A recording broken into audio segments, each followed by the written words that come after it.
Whether it's Project Runway or The Apprentice, the reason why everybody hates a team challenge, nobody wants to be the team leader when the team is going down, but everyone thinks that they're the leader that can lead the team to success.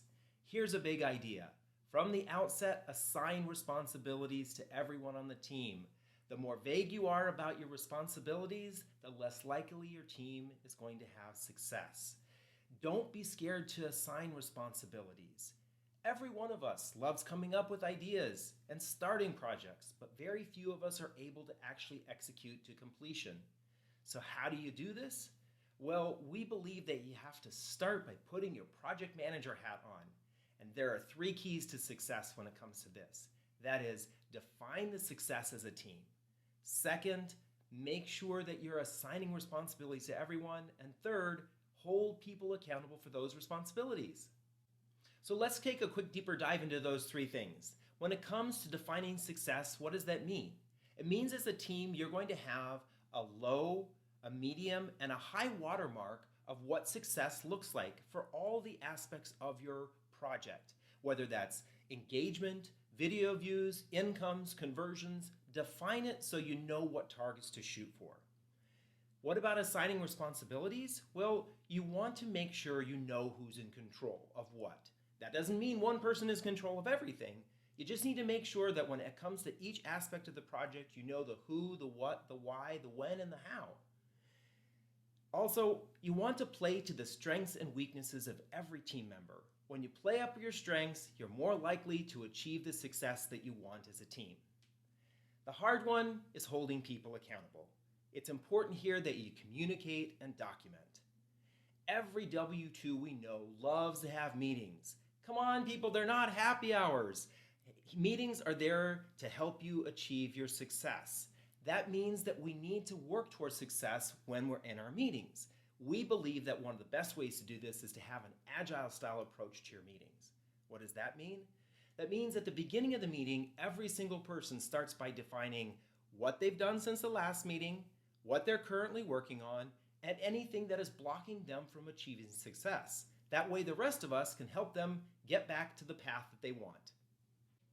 So remember, don't let your team devolve because you haven't from the outset defined success, assigned responsibilities, and held people accountable for their individual paths to success.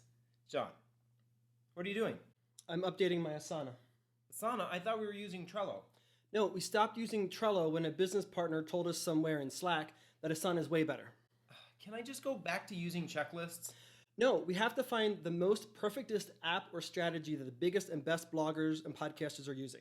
So after we use this, we'll have to try Monday, Todoist, and then someone told me about Airtable, which reminds me a lot of OpenTable, and I miss dining out, so I'll probably like Airtable. And then there's Toggle and Wunderlust, which is purchased by Microsoft, and then Quip, but we'll have to buy Salesforce first. Do you even care? Here's a big idea. You already have all the tools at your fingertips that you need for success.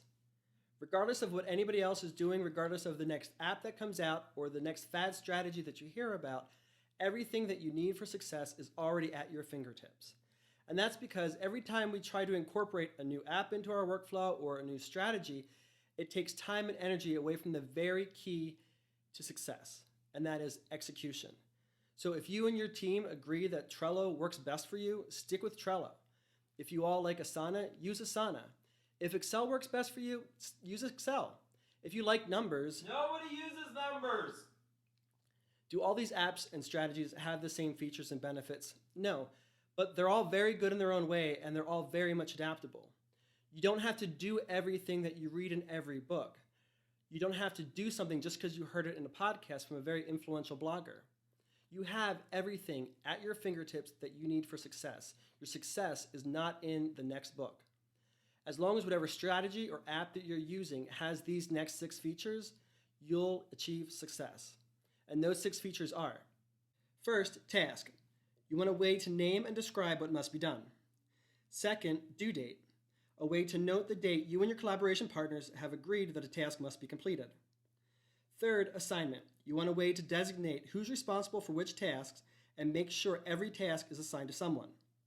Next is status. You want a way to note how much of the task, if any, is complete. Next, and most critically, You want a way to communicate with your team members. Communication is key. Finally, you want a place to store work in progress content. That means if anything should happen to you, your team members know where they can find your work and run with the ball if they need to. As long as whatever system you use incorporates these 6 features, even if it's just Excel and email, you'll be positioned for success. And there you have it, Debt Free Guy's tips helping you set expectations and manage workflows when working with collaborators. Whether it's bloggers or podcasters or Fortune 500 companies, these are some of the things that we've done to achieve success.